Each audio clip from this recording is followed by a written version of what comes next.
There is a queen out there. She does not have a name that most people know. She does not appear in any galactic records. No empire has ever claimed to control her. No army has ever dared to challenge her.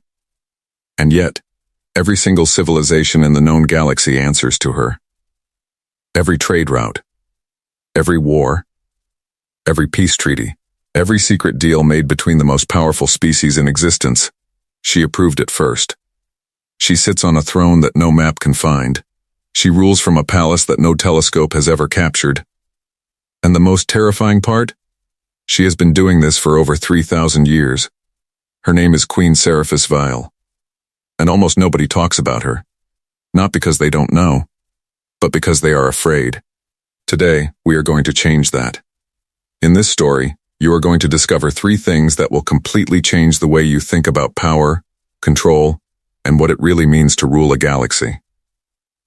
First, you will find out how one woman, from a dying planet that nobody cared about, became the most powerful being in the entire known universe.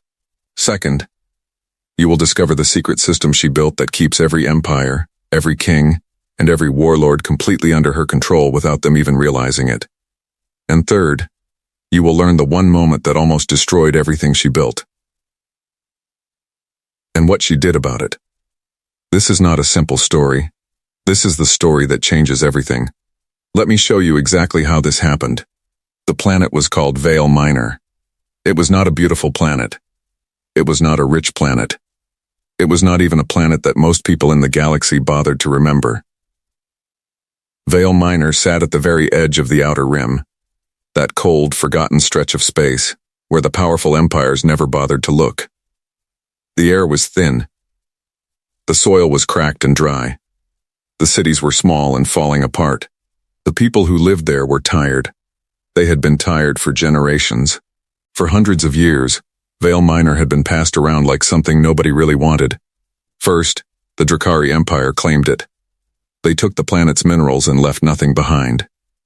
Then the Selen Confederation moved in. They taxed the people until there was almost nothing left to tax. Then a dozen smaller factions fought over it, each one promising to make things better, each one making things worse. By the time a girl named Seraphis was born, Vale Minor had almost nothing left. Her mother was a healer. Her father was a miner who had lost 3 fingers in a cave collapse and could barely work anymore.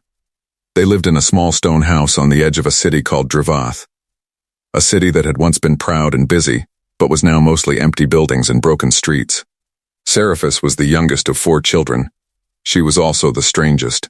From the time she could walk, people noticed something different about her. It was not her appearance, though she was striking, pale silver skin, eyes the color of deep ocean water, hair so dark it seemed to absorb light. What people noticed was the way she watched things. Most children looked at the world and saw what was in front of them. Seraphis looked at the world and saw what was underneath it. She would sit for hours watching the market traders in Dravath. Not buying anything, not playing, just watching. She watched how they talked to each other. She watched who trusted who. She watched who was afraid of who.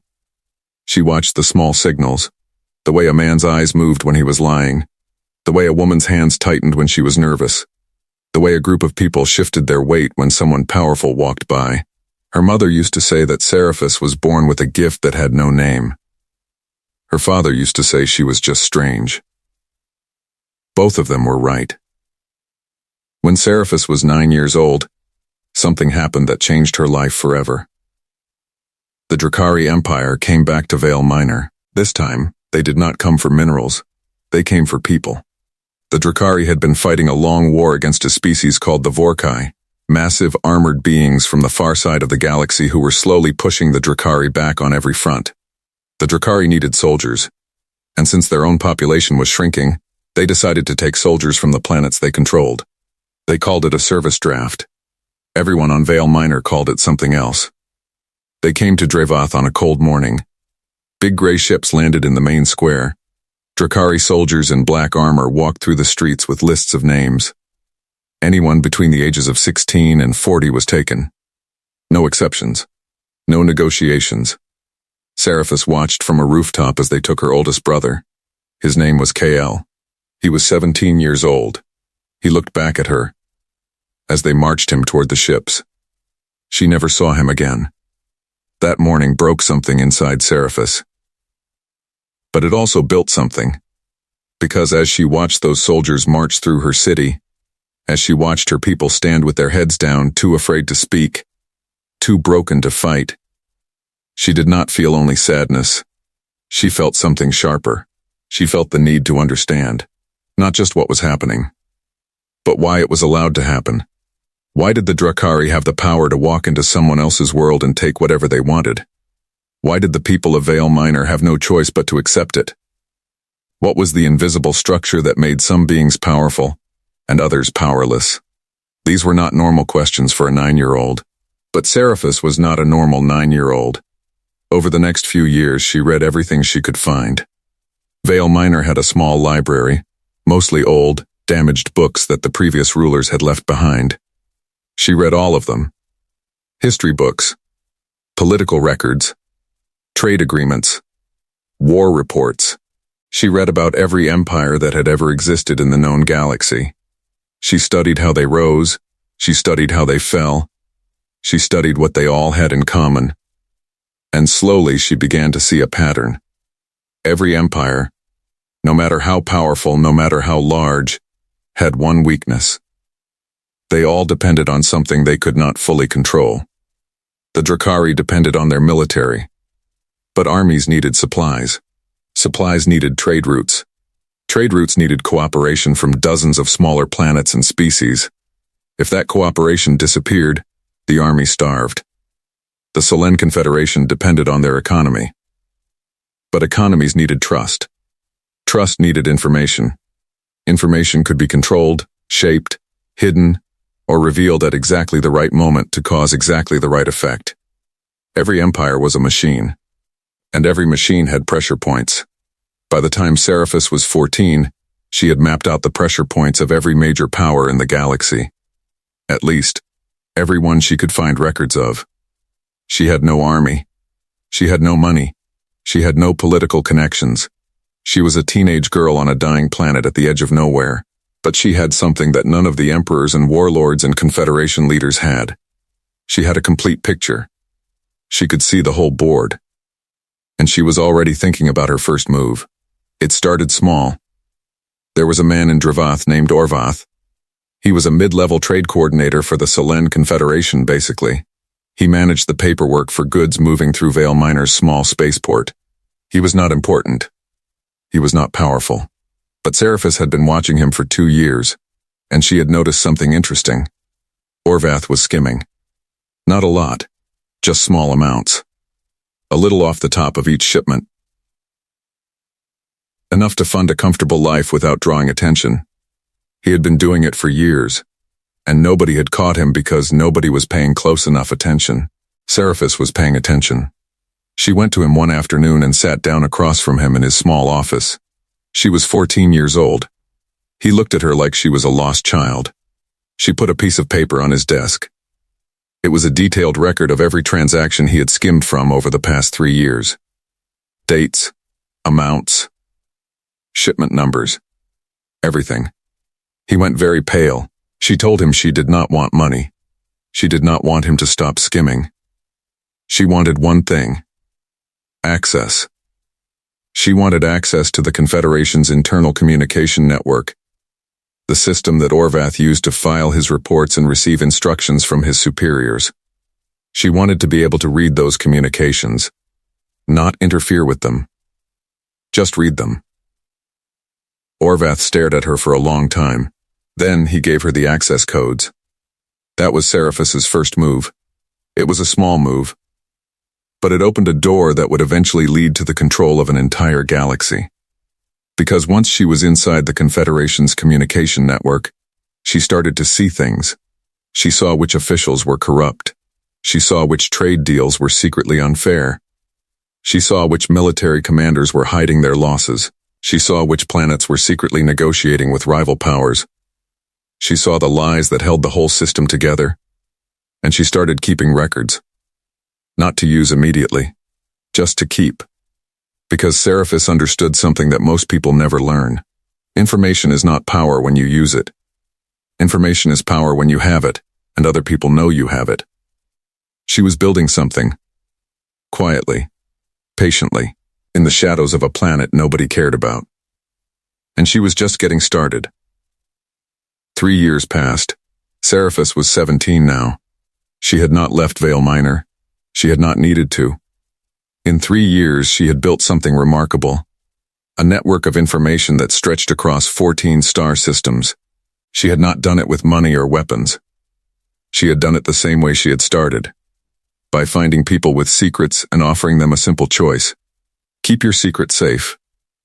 Or lose everything. But Seraphis was smarter than a simple blackmailer. She never threatened people directly. She never made demands that felt like demands. Instead, she offered arrangements. Partnerships. Mutual agreements. She would protect someone's secret, and in return they would share information with her. They would pass along things they heard. They would keep her updated on developments in their corner of the galaxy. She made people feel like they were working with her. Not for her. Not under her. With her. It was a crucial difference. And it was the foundation of everything she would eventually build. By the time she was 17, she had contacts inside the Selen Confederation, the Drakari Empire, 2 independent merchant guilds, and a secretive group of information brokers known as the Pale Circuit. She knew things that emperors did not know. She knew things that generals did not know. She knew things that the most powerful spies in the galaxy had spent years trying to find out. And she had never left her small stone house in Dravath. But that was about to change. Because something happened that forced her hand. The Drakari Empire, still struggling in their war against the Vorkai, made a decision that would affect Vale Minor directly. They decided to convert the planet into a military staging ground. That meant evacuating the civilian population. That meant destroying the city of Dravath. That meant her family, her parents, her remaining siblings, everyone she had grown up with, would be displaced with nowhere to go. The order came through the Confederation's communication network. Seraphis read it 3 days before anyone else on Vale Minor knew about it. She had 3 days. Most people in her position would have panicked. Seraphis did not panic. She thought. She spent the first day reviewing everything she knew about the Drakari military command structure. She identified the 3 senior commanders who had approved the Vale Minor conversion order. She pulled up everything she had on each of them. The first commander, a general named Vos Drakath, was clean. No useful leverage there. The second commander, an admiral named Saren Kale, was involved in a secret negotiation with a Vorkai splinter faction. A negotiation that the Drakari Emperor did not know about. If the Emperor found out, Admiral Kale would be executed for treason. The third commander, a logistics officer named Preth Doran, had been secretly diverting military supplies to sell on the black market for years. Seraphis had files on both of them. She contacted Admiral Kale first. She did not threaten him. She simply sent him a message that said she was aware of his private negotiations, that she had no interest in sharing that information with anyone, and that she would like to discuss a matter of mutual benefit. He responded within an hour. They spoke through an encrypted channel. Seraphis told him what she wanted. The Vale Minor conversion order needed to be quietly delayed. Not cancelled, just delayed. Long enough for the civilian population to be properly relocated to a planet with actual resources and infrastructure, not dumped in refugee camps. In exchange, she would not only keep his secret, she would actively help him. She had information about Vorkai military movements that his own intelligence service had not yet discovered. Information that could save thousands of Drakari lives. Admiral Kale was silent for a long moment. Then he asked her who she was. She told him her name. He asked where she was from. She told him Vale Minor. He asked how old she was. She told him 17. There was another long silence. Then he agreed to her terms. The conversion order was delayed by 4 months. In those 4 months, Seraphis negotiated with 3 different planetary governments to accept Vale Minor's population as permanent residents. Not refugees, but citizens with full rights and access to resources. She used her contacts in the merchant guilds to arrange transportation. She used her leverage on Preth Doran to secure military transport ships at no cost. When the Drakari finally converted Vale Minor into their staging ground, every single civilian had already been safely relocated. Not one person was left behind. Not one person ended up in a camp. Her parents were settled on a green, warm planet called Thesara, a place with clean water and good soil and actual opportunities. Her mother cried when she saw it. Her father stood very still for a long time looking at the trees. Seraphis watched them from a distance. Then she turned around and walked back to the transport ship. She had work to do. Because the Vale Minor situation had taught her something important. She had proven to herself, and to a small number of very powerful people, that she could move pieces on the galactic board that nobody else could move. She had done it without an army. Without money. Without political office. She had done it with information and intelligence and the ability to see what other people could not see. And now, Admiral Kyle owed her a favor. And Admiral Kyle was connected to people who were connected to people who sat at the very top of galactic power. Seraphis was 17 years old. She had just taken her second move, and the board was starting to look very different. 5 years later. Seraphis was 22. She was no longer on Vale Minor. She was no longer in the Outer Rim. She was sitting in a private meeting room on Nexus Station, the most important diplomatic hub in the known galaxy, a place where empires sent their best negotiators, a place where wars were started and ended over dinner, a place where the most powerful beings in existence came to make deals. She had been invited by Admiral KL. But she had not come as his guest. She had come as herself. In 5 years, her network had grown from 14 star systems to over 60. She had contacts, real, reliable, deeply invested contacts, inside every major power in the galaxy. She had information that no single government possessed. She had leverage over individuals at every level of every major organization. And she had started doing something new. She had started solving problems. Not her own problems. Other people's problems. She had discovered that the most effective way to build power was not to take it. It was to make yourself indispensable. When two empires were on the verge of a war that would devastate both of them, Seraphis would quietly reach out to key individuals on both sides. She would share just enough information to help both sides understand that the war was not in their interest. She would suggest, never demand, always suggest, a path toward negotiation. The wars would not happen. The empires would never know why. But the individuals she had worked with, the generals, the diplomats, the advisors, they knew. They knew that somehow, this young woman from a forgotten planet had seen something they had not seen. Had known something they had not known. Had made something possible that had seemed impossible. And they remembered. They owed her. Not officially. Not on paper. But in the way that really mattered. In the quiet, unspoken language of power. They owed her. By the time she arrived at Nexus Station, Seraphis had accumulated more of these quiet debts than anyone in the galaxy could count. The meeting that Admiral Kale had arranged was with a group called the Galactic Stability Council, a semi-secret organization of senior officials from the 5 largest empires. They met 4 times a year to discuss threats to galactic order. They had no official power. But the people in that room controlled armies, economies, and information networks that shaped the lives of trillions of beings. They had heard about Seraphis. They wanted to meet her. She walked into that room alone. No guards, no advisors, no entourage. Just her. She was 22 years old, and she sat down at a table with the most powerful people in the galaxy and looked at each of them calmly, one by one. The head of the council, an ancient Selen diplomat named Counselor Veth, spoke first. He told her they had been watching her work for several years. He told her they were impressed. He told her they had a proposition. They wanted to hire her. They wanted her to work for the council as an intelligence consultant. She would have access to their combined resources. She would have protection. She would have a salary that most planetary governments could not match. In exchange, she would share her network with them. She would work for them. Seraphis listened to everything he said. Then she smiled. And she said no. The room went very quiet. Counselor Veth asked her why. She told him the truth. She told him that working for the council would limit her effectiveness, that her network functioned because she was independent, because every faction trusted her precisely because she did not belong to any of them.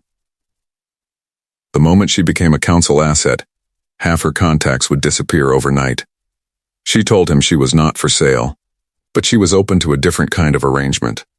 She proposed something that had never been done before. She would continue operating independently. She would continue building her network. She would continue solving problems. But she would share relevant intelligence with the council on a case-by-case basis, when it served galactic stability, and when the council agreed to certain conditions. The conditions were simple. The council would never attempt to identify, contact, or interfere with any member of her network. The council would never attempt to surveil or monitor her operations. And the council would, when she requested it, use their combined influence to smooth the path for certain outcomes she deemed necessary for galactic stability. Essentially, she was proposing a partnership of equals, with a 22-year-old woman from a dead planet. Counselor Veth stared at her for a very long time. Then he looked around the table at the other council members. Then he looked back at her. And he said yes. That was the moment everything changed. Because from that day forward, Seraphis was not just a clever information broker operating in the shadows. She was a recognized, if completely unofficial, and completely secret, partner of the most powerful organization in the galaxy. And she had negotiated that partnership entirely on her own terms. She left Nexus Station the same way she had arrived, alone. But the galaxy she walked back into was a different galaxy than the one she had entered. Because now, she had something she had never had before. Institutional reach. She could now move pieces on the board that had previously been out of her range. And she had plans for every single one of them. 10 years passed. Seraphis was 32. And the galaxy was on the edge of the worst war it had seen in 500 years. It had started, as most galactic wars do, with something small, a trade dispute between the Drakari Empire and a rising new power called the Keth Dominion. The Keth were a young species, aggressive, ambitious, and deeply resentful of the older empires that had controlled galactic trade for centuries. They had been building their military for 30 years. They were ready to use it. The Drakari, still weakened from their long war with the Vorkai, were not in a position to fight a fresh enemy. But they could not back down without losing face. And losing face, in galactic politics, was often worse than losing a war. Both sides were mobilizing. The Galactic Stability Council was panicking. They called Seraphis. She had been expecting the call. She had in fact been watching this situation develop for 7 years. She had seen the Keth Dominion's military buildup, long before anyone else had noticed it. She had been quietly building relationships inside the Keth government for 5 years. Not through threats or leverage, but through genuine engagement. She had helped the Keth resolve 3 internal disputes that had threatened to fracture their government. She had connected Keth merchants with trade partners that the older empires had been blocking them from accessing. The Keth leadership trusted her. Not completely, nobody trusted Seraphis completely, because everyone sensed that she always knew more than she was saying. But they trusted her enough. She reached out to the Keth First Minister, a sharp, proud woman named Daraketh Voss, through a private channel. They spoke for 6 hours. Seraphis did not tell Daraketh Voss to stand down. She did not threaten consequences. She did not offer bribes. She showed her something. She showed her a detailed projection, built from years of intelligence gathering, of exactly what the war would look like. Not the optimistic version that the Keth military commanders were presenting to their government. The real version. The version that accounted for the Drakari's hidden reserve fleets. The version that accounted for the 3 other empires that would quietly support the Drakari once the war began. The version that showed the Keth Dominion, after 4 years of brutal fighting, controlling slightly more territory than they had started with, at the cost of 40% of their military capacity, and an economy that would take 2 generations to recover. Then she showed her something else. She showed her what the Keth could achieve without the war. She had spent 5 years quietly arranging things, trade agreements that were ready to be signed. technology sharing deals that would accelerate Keth development by decades, political recognitions from 6 major powers that would give the Keth the galactic standing they were trying to win through war. All of it was ready. All of it was waiting. All Daraketh Voss had to do was choose it. The First Minister was silent for a long time. Then she asked Seraphis why she had done all of this, why she had spent 5 years preparing this alternative path for a species that most of the galaxy ignored. Seraphis told her the truth. She told her that war was expensive, not just in lives and resources, though those costs were real and terrible. War was expensive because it created chaos. And chaos was unpredictable. And unpredictable things were dangerous for everyone, including Seraphis. She told Daraketh Voss that she had a personal interest in galactic stability. The First Minister laughed, a short, surprised sound. Then she said she would consider what Seraphis had shown her. 3 days later, the Keth Dominion announced that it was open to diplomatic negotiations with the Drakari Empire. The war did not happen. The trade agreements were signed within a year. The Keth Dominion became one of the fastest-growing economies in the galaxy over the next 2 decades.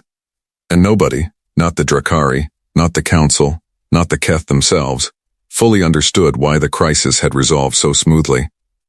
But in the quiet corridors of power, in the private conversations between the people who actually ran things, a name was spoken more and more often. Seraphis Vael. She was becoming something that had no official title, no formal position, no public recognition, but everyone who mattered knew what she was. She was the one who kept the galaxy from tearing itself apart, and she was just getting started. 20 years later, Seraphis was 52, and she had built something that had never existed before in the history of the galaxy. She called it the Veil Accord. Nobody else called it anything, because almost nobody knew it existed. The Veil Accord was not a government. It had no territory. It had no military. It had no official membership.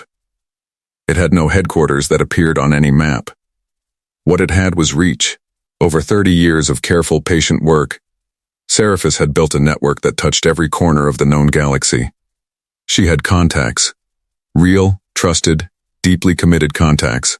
Inside every major government, every significant military organization, every important economic institution, and every influential cultural body in existence.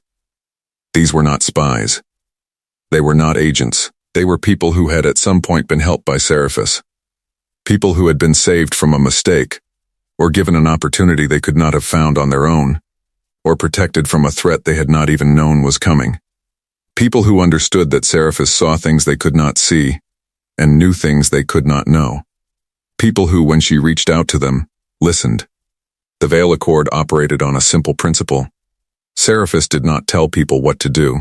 She showed them what was true. She shared information, carefully selected, precisely timed, always accurate, that helped the right people make the right decisions at the right moments. She never fabricated. She never manipulated data. Everything she shared was real. But she chose what to share, and when, and with whom. And that choice, that single, quiet, invisible act of selection, was the most powerful force in the galaxy. Because information, shared at the right moment, could stop a war. Information, shared at the right moment, could end a famine. Information, shared at the right moment, could topple a corrupt government without a single shot being fired. Information, shared at the right moment, could save a species. Seraphis had done all of these things, multiple times, and she had done them all from the shadows.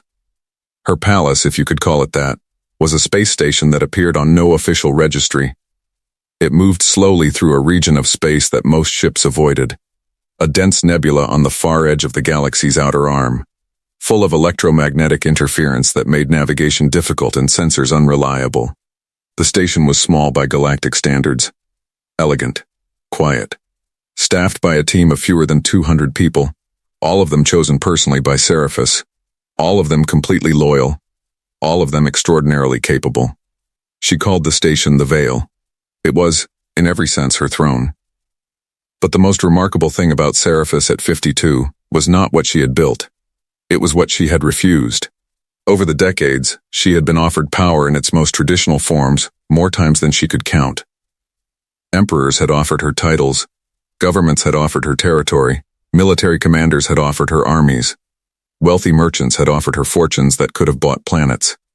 She had refused all of it. Not because she did not want power, but because she understood something that almost nobody else understood. Visible power is limited power. The moment you accept a title, you accept the constraints that come with it. The moment you take territory, you take responsibility for defending it. The moment you command an army, you become dependent on that army's loyalty. The moment you accumulate visible wealth, you become a target. Seriphus had no title. She had no territory. She had no army. She had no visible wealth. And she was the most powerful being in the galaxy. Because she had something better than all of those things.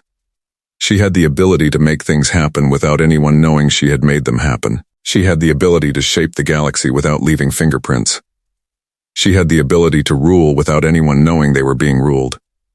And she had been doing it for 30 years. But something was coming. Something she had not fully anticipated. Something that would test everything she had built. And it would come from the most unexpected direction. It would come from a human. His name was James Calloway. He was 28 years old. He was from Earth, a small, young, chaotic planet in a corner of the galaxy that most advanced civilizations considered barely worth noticing. Humans had only achieved interstellar travel 40 years ago. They were still new, still learning, still making the kinds of mistakes that older species had made and moved past centuries ago. James was a survey pilot. His job was to map uncharted regions of space, to fly into areas that nobody had properly documented, and bring back data. It was not glamorous work. It was often lonely work. But James was good at it, and he genuinely loved the silence of deep space. He had been mapping the outer edge of the nebula when his navigation system failed.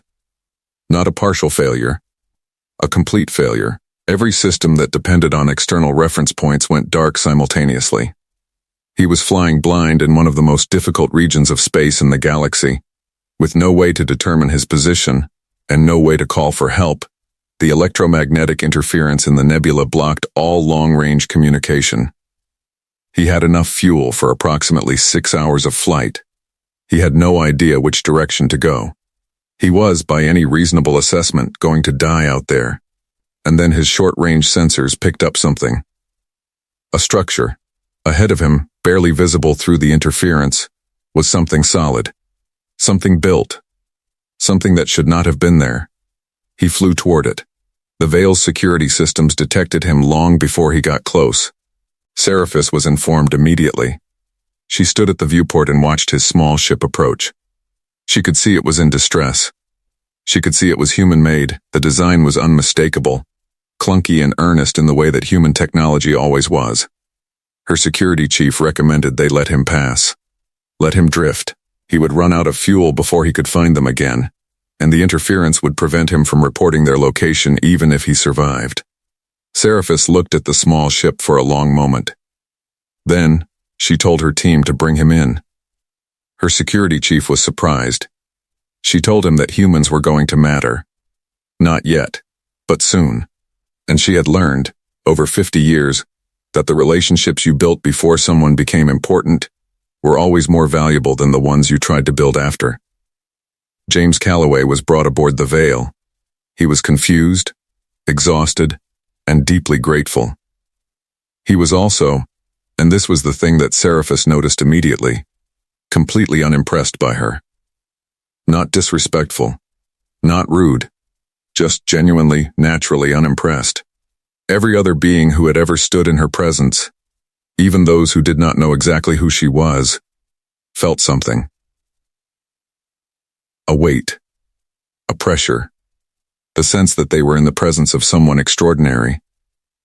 Most beings responded to it with deference, or nervousness, or careful calculation. James looked around the station with open curiosity, asked if there was somewhere he could get something to eat, and then asked her, directly without any apparent awareness that this might be unusual, what she did out here. Seriphus stared at him. Then she laughed. It was a real laugh. Not a polite sound, a genuine, surprised laugh that she had not expected to make. She told him she managed information. He nodded like that made complete sense and asked if the food was good. She had him fed and given a place to rest. She had his ship repaired. She had his navigation system replaced with something significantly better than what Earth's technology had produced so far. She planned to send him on his way the next morning. But that evening, she found herself in the station's observation deck. A large, quiet room with a full view of the nebula. And James was already there. He was sitting on the floor with his back against the viewport, looking up at the colors of the nebula with an expression of pure, uncomplicated wonder. She sat down near him. They talked for 4 hours. He told her about Earth, about what it was like to be a young species in a galaxy full of ancient powers, about the excitement and the fear, and the constant feeling of being behind, of trying to catch up, of not knowing the rules of a game that everyone else had been playing for thousands of years. She listened, and something happened that had not happened to Seraphis in a very long time. She heard something she had not already known. Not information. Not intelligence. Not data. Something else. A perspective. A way of seeing the galaxy that was completely different from her own. Not because it was more sophisticated, but because it was less. Because James saw the galaxy without the weight of 30 years of strategic calculation. He saw it the way she had seen it when she was 9 years old, watching the market traders in Dravath. With pure, open curiosity, she told him more than she had intended to. Not secrets, not operational details, but truths. About what the galaxy was really like. About the invisible structures that shaped everything. About the quiet, constant work of keeping it all from falling apart. He listened the way she had listened to him. With complete attention. When she finished, he was quiet for a moment. Then he said something that stopped her completely. He said, "It sounds like you've been carrying this alone for a very long time." Nobody had ever said that to her before, not because it was not true, but because nobody had ever seen it. She did not respond immediately. She looked out at the nebula. Then she said, "Yes, I have." He left the next morning. She watched his ship disappear into the nebula, following the navigation route her team had programmed for him. She stood at the viewport for a long time after he was gone. Something had shifted, not in her plans, not in her network, not in the vast, complex machinery of the Veil Accord. In her. She had spent 50 years building a system to protect the galaxy. She had done it alone. She had told herself that was necessary. That independence was strength. That connection was vulnerability. But James Calloway, a 28-year-old survey pilot from a planet that the galaxy barely noticed, had sat on the floor of her observation deck and seen something that all the emperors and counselors and generals had missed. He had seen her. Not the network. Not the power. Not the invisible queen. Her. And in that moment, she understood something she had been missing. The galaxy she had spent her life protecting was not just a system of empires and trade routes and political balances. It was full of people. Real people. With real lives. With real perspectives that she had never considered because she had been too busy managing the board to actually sit on the floor and look at the nebula. She had been so focused on controlling everything that she had forgotten what everything was for. She made a decision that morning. She was going to change something. Not the Veil Accord. Not the network. Not the quiet, invisible work of keeping the galaxy stable. But the way she did it. She was going to start letting people in. Not into her secrets. Not into her operations. Into her thinking. She was going to start building something new alongside the Veil Accord. Something that had never existed before. A quiet, informal council of perspectives. Beings from different species, different backgrounds, different ways of seeing, who would help her see the things she was missing. She sent the first invitation that afternoon. To a survey pilot from Earth. He accepted within an hour. And that was how the most powerful being in the galaxy, the woman who secretly controlled an entire galaxy from a hidden station in a forgotten nebula, began the next chapter of her story, not by taking more power, but by choosing, for the first time, to share it. Here is the thing about Seraphis Vale that nobody talks about. She did not set out to control a galaxy. She set out to protect her brother. And when she could not do that, when the Drakari took Kyle and she never saw him again, she made a decision that 9-year-olds are not supposed to be able to make. She decided to understand the system that had taken him. Not to destroy it, not to replace it, to understand it. Because she knew, even then, that you cannot fight something you do not understand. And you cannot change something you cannot see clearly. Everything she built, every contact, every network, every quiet intervention, every war prevented, every famine ended, every corrupt government quietly dismantled, it all traced back to that morning in Dravoth when she watched her brother march toward a gray ship and disappear. She built the most powerful invisible empire in galactic history. Because a 9-year-old girl refused to accept that powerlessness was permanent. And here is the twist that makes this story different from every other story about power. She never wanted to be remembered. She never wanted a statue or a title or a place in the history books. She wanted the galaxy to be better, and she understood, with a clarity that most powerful people never achieve, that the best way to make the galaxy better was to make sure nobody knew she was doing it.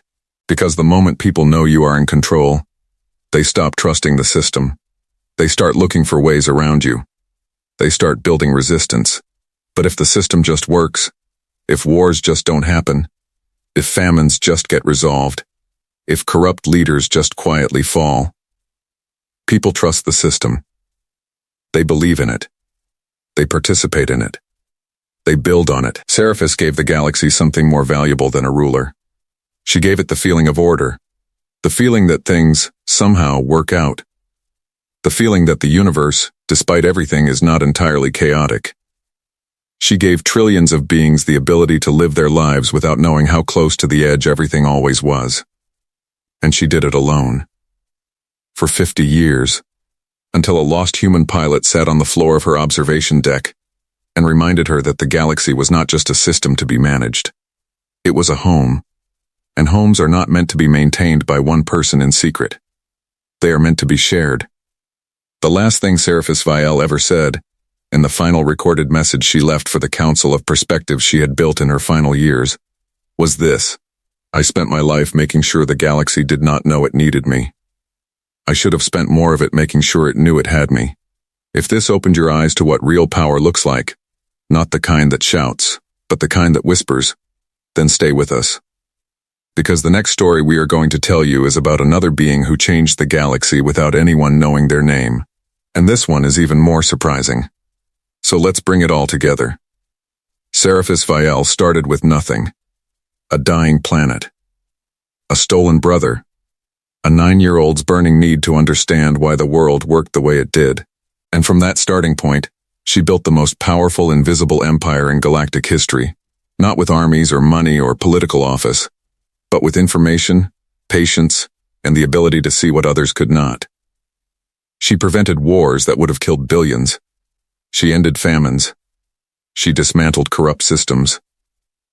She gave the galaxy 50 years of relative stability that it did not know it was receiving, and she did all of it without a single being outside her small, trusted circle ever knowing her name.